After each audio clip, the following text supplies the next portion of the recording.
Johnny Joestar is an extremely flawed person, and he is aware of this fact perhaps more than anyone else in JoJo's Bizarre Adventure Part 7 Steel Ball Run. The first protagonist of the series' rebooted universe, Johnny wasted no time in differentiating himself from all 6 of the previous protagonists by just how weak he is in physical and mental strength. When we first see him, he is completely paralyzed from the waist down and hated by practically everyone at the Steel Ball Run opening ceremony. We are introduced to a character who has been wallowing in rock bottom for years, but at this low point, Johnny has nowhere to go but up. Starting by discussing what led to the weak-willed man that is introduced to us, Johnny was raised as the younger of 2 siblings, with his older brother Nicholas being much favored by his father. Nonetheless, Johnny still cared for his brother, which made it all the more crushing for him when his brother died as a result of a white mouse scaring his horse to the point where he was violently knocked off.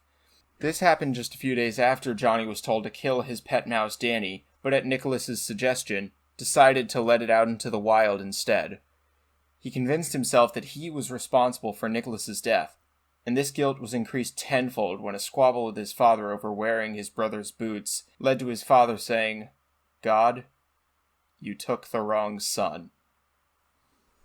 This one proclamation destroyed Johnny. As he climbed his way up in the world of horse jockeys, just as his dad's favorite son did, he eventually became conceited and boastful in his abilities, almost as if to give his father a symbolic middle finger for disowning him like he did. This cockiness cost him dearly as well, as he treated a boy standing in line for a movie like dirt for no other reason than to use his perceived superiority to feed his own shattered ego. The child thought that this was a threat and in self-defense, quote-unquote, shot Johnny in the back, paralyzing him and leaving him to wake up to see that everyone had already abandoned him. His life went on, with his trust in anyone completely gone and his hopes all shattered. All of this changed, however, when he met Gyro Zappelli. When they initially met, Johnny was only interested in Gyro when his spinning steel ball technique forced the muscles in his legs to stand up. In hopes of getting the man to tell him about the technique of the spin, Johnny joins the cross-continental steel ball run race to tail Gyro. However, as they spent more time together, Johnny would eventually form his first genuine friendship in years with this bizarre man.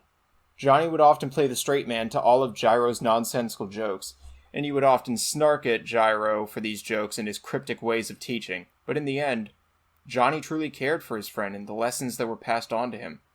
This is perhaps seen best at the end of the Sugar Mountain Spring arc, where Johnny has the choice to give the corpse part, which could potentially help him walk again, to the enemy, or to watch Gyro die from Sugar Mountain's curse and keep the part for himself. In the end, Johnny opts for an uncharacteristic act of selflessness and saves Gyro, not only hindering his own plans to walk again, but also putting themselves at a severe disadvantage to all of their enemies. Even still, it was a loss worth taking to Johnny if it meant saving his one friend. In the end, moments like this are what make Johnny such a great character. We're introduced to him at his lowest point, and we get to see him grow, earn, and suffer through some of his greatest moments. His reconciliation with his father, his beginning to walk again by using Gyro's techniques, and his final personal sacrifice to do what is best for the world over what could be best for him. As he puts it in Chapter 2's closing narration, his story is one of learning to walk. This growth is shown quite symbolically through his stand, Tusk.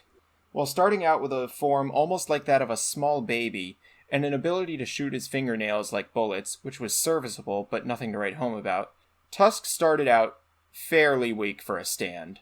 However, Tusk eventually became one of the few stands in the series to undergo evolutions with various acts, becoming more powerful as Johnny's mental state strengthened, and when it got to Act 4, it became one of the most powerful stands in the entire series, in a series with well over 150 stands, mind you.